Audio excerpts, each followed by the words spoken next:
Hey, I'm Chris Folmsbee. Welcome back to the Confirmation for Parents, Grandparents, and Guardians.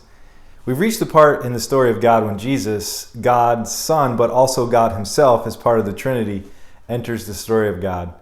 Actually, Jesus has been a part of the story all along, but it says in John chapter 1, verse 1, "In the beginning was the Word, and the Word was with God, and the Word was God."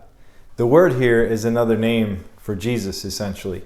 In verse 14, as we read a little bit further, in verse 14 it says, "The Word became flesh and made His home among us. We have seen His glory, glory like that of a Father's only Son, full of grace and truth." That's John 1, chapter 1, verse 14. You know, even though God, as Jesus or the Word, has been a part of the story of God all along, what made this precise moment in the story of God a big deal was the enfleshment. God putting on human skin and being born as a human baby to a young woman named Mary in a little town of Bethlehem. You know the story well. And the church word for this is incarnation. God coming to earth in the form of a human person, being both fully human and fully God.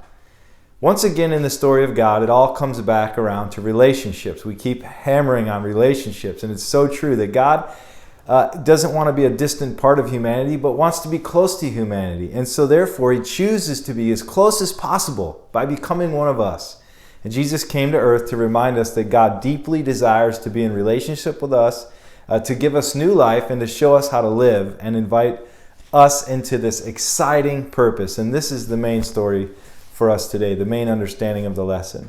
You know, often in relationships, it's easier to show someone something than it is to talk about it.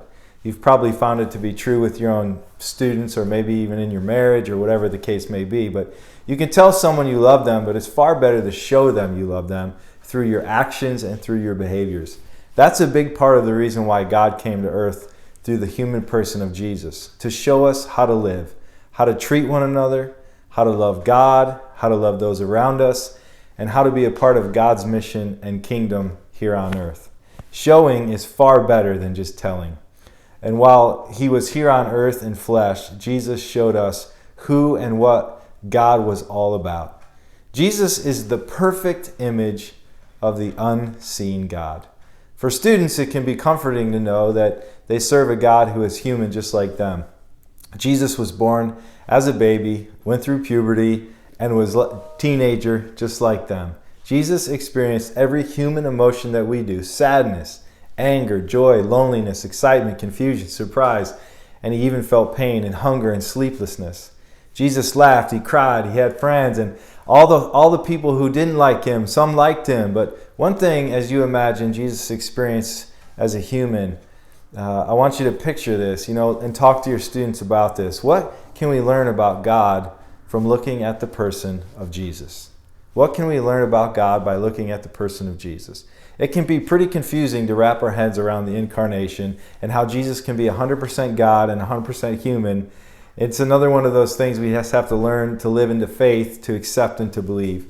However, there's some links in the description at the bottom of this page to help you out.